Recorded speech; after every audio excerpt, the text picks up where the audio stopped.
I was just a little bit not happy that there is no projector because there are screenshots, there are a lot of examples you would have been seeing it yourself while I'm explaining. I'm sorry about that. Then, let me give an example of a real life example of this really, from my own side. I know that a lot of us will remember when COVID-19 came. I think when the vaccine came out, a lot of people were skeptical, including myself, that to take this vaccine is largely by the West to reduce our population. I know a lot of people remember that. Somehow polio back then, before, and now in COVID, for example. I was skeptical, although I was guided by a senior colleague who is no more. And I can confidently say, if it is true that it is for it to, what they call it, to reduce our population. After taking the 2 shots myself, the first and second one, I later have 2 daughters. So, is it to reduce population? Those are the realities. You know, it is just to accuse the West of planning to do this, to do that, instead of all this. It is actually a bigger issue when you see information. The Chartered Institute has mentioned something. I'm coming to that. So FIMI is always coordinated. I'm coming to the issue that you realize how coordinated it is. I'm sure you have seen several videos about Burkina Faso leader. It was well coordinated. You see it here, millions of views. You see it in YouTube. You see it in TikTok. You know, different people discussing it, saying something. It is well coordinated. And the target is not really Burkina Faso, for example. I'm coming to that later. Thank you very much. Then it is done, for example, the definition of FIMI by EAS, the European Actions, mention 2 keywords. I'll just explain the keyword. They mention coordinated, they mention intentional. It is intentional. They mention manipulative information activities. And also by foreign states, non-state actors or their proxies. In Nigeria, for example, there are a lot of proxies for these FIMI actors. There are many. The influencers, the users of so many of these things, and also some other like channels, Telegram, and everything. They are well coordinated, and the target is our fragile democracy. That is the target.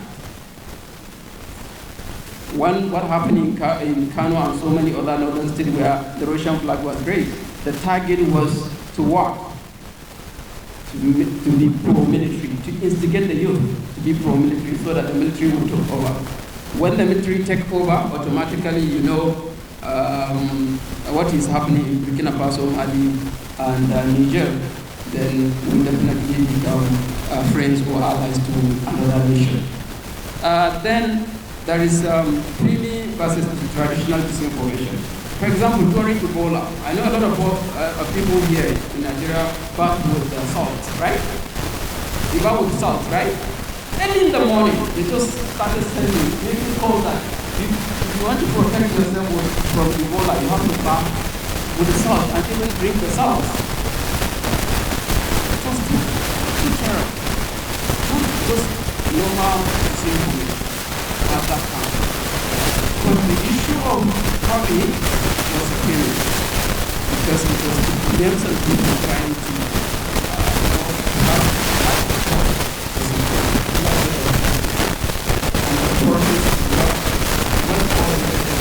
It did very well in manipulating the minds of many people out there. And then we actually use most of those videos were about effects, influences, a lot of influences involved. Just I can for huge amount of money in this part of the world. Then messaging apps like Telegram. Then cultural theory. The reason why French is having issue mostly with the northern Nigerian people is because northern Nigeria have marital, cultural, religious relationship, deep relationship with Niger, and the most of like Chad, Burkina Faso, and Mali because of language, cultural language. So if there is information coming from that, it will automatically reach the people in northern Nigeria via the language. So because of that, a lot of people will think, the Nigerian people don't like French. That automatically French is our enemy because we are more close to the Nigerian people, we are more close to Burkina Faso or Mali, and so on and so forth. This is the thing that is going on. And those that are using this information as weapon, because FIMI is a weapon to throw. So they are using it, they understand this, then they are using the language, they are using religious sentiment, and so many other things. Unfortunately, here in Nigeria, we are so divided. I think Nigeria is actually a good market, sorry to say this, for FIMI, because of so many gaps. And the FIMI actors, they are using gaps. And that was what happened in most of these West African countries that are now currently under military rule. Then why it matters?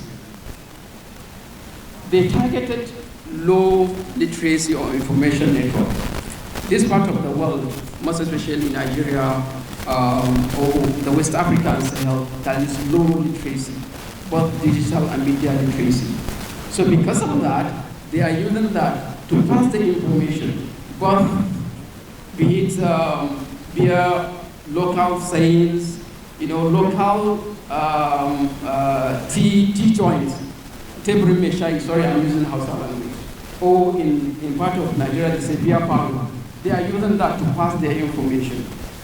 And they are using some people to tell them that I'm telling you this privileged information. They will whisper to them.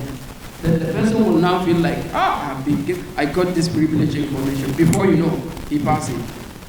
I'll give you an example of what happened when President Tinubu visited France, and they signed the mineral resources something. One imam just went to sermon and said that President Tinubu has given France all the northern Nigerian mineral resources for them to take free. Free. And a lot of people believe it. If you see how people watch it, the comment was so massive. But we did the fact check at Al-Qalanchi. We did the fact check and everything because it's in Hausa language, so anything in Hausa language, we did our own part. So those are the things. People will now use all those things. And why? Because of the Niger issue. All is because of Niger issue.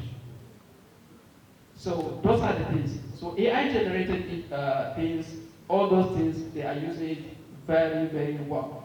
Then FIMI in West Africa, that is why I'm going to the Niger, Mali, and Burkina Faso now. The Burkina Faso now, they are saying he did this, he did that. Meanwhile, almost majority of the videos are deepfakes. I don't want to say all so that I will not be fighting misinformation, disinformation, then I will now say all. No. Majority of the videos circulated in this part of the world about Burkina Faso leader are deepfakes or they are entirely fake. They will say he did this, he did that, which is really, you just hear him speaking Quiz English. I don't know when Burkina Faso become a Commonwealth country that he can speak that much Quiz English like some of us. I don't think, I'm not saying that maybe he cannot speak English, even if he can, but that Quiz English, I don't think so. I don't think so. And it has been verified that all those things are defects and both. Here I come with the reason for all those ones. The reason for all those defects videos about that is targeting Nigeria. I have checked number of the videos. If they want to target Nigeria, they will put the hashtag Nigeria. You will see under the hashtag Nigeria. And the person speaking, they are using non-Nigerians. Now, they are using more of non-Nigerians to speak English to do something, then they will tag Nigeria. If they are targeting Ghana, they will write. If they are targeting all, they will just put the hashtag, this country, this country. This is how they have been doing. The target for Nigeria is, they will say he did this. So if you go to the comment, you see Nigerians abusing their leaders. Now, gradually, means Nigerians are having all the trust is eroding. It's eroding. Because they are saying that this man is a military ruler, he just take over, he's doing this well, he's doing that well. Meanwhile, our leaders are not doing so. What is the aim? The aim is to be pro-military rule. That is the target. And Ghana, and they are targeting Ivory Coast. I'm beating Ivory Coast, honestly, personally, because of the coming election. Right now, I've been monitoring the thing. They are targeting them consistently. Consistently, the target, FIMI target now is Ivory Coast. More serious than even Nigeria because of the election. They are using the gaps. They are doing all this to actually support it. And a lot of people will ask me, who are those that are doing this to us in Africa? Or generally, the whole world, every country is facing this kind of thing, but some countries have the resources, they have the people that are trying to combat this, apart from the independent journalists like myself that are fact-checking and doing all the media literacy. They also have institutions doing that. Okay, thank you. So, you made me forget what I'm trying to say, sorry. So, the people doing that mostly are in part of Africa, they are China, based on investigation by Dubawa, Nigeria, if I'm checking platform Nigeria, the ES and the US, different fact-checking and media platforms. That is China, that is Russia, that is UAE, United Arab Emirates, in part of Africa. But in West Africa and the Sahel, it is Russia that is more pronounced in terms of this FIMI issue. Because in 2023, the report released in 2024, Russia have about 40% of targeting FIMI to West Africa and Sahel. When you calculate all the FIMI targets in Africa, 40% is from Russia. So these are things. China is doing its own part of Africa. UAE is doing it mostly in Sudan and some other countries. I hope Nigeria will take note because of the things that are happening. Then let me mention that the FIMI actors, or the disinformation actors, are now focusing really well in local languages. In northern Nigeria, we are facing that in Hausa. The IG representative mentioned some of it. It is FIMI. Those things you mentioned that happen in other countries, it is FIMI. And the CDS representative mentioned something about the security. It's actually the target is Nigeria, and it's coming from outside. Then quickly, they are just giving me this thing. I think the cost for this is to weaken our democracy, so that will be under military rule and also polarization. We have youth radicalization, like I mentioned earlier, to make the younger people, to instigate them against the government, so that we can, Nigeria, for example, will be like currently Sudan, I'm sorry, of what is happening in Sudan. If protest, it was from protest.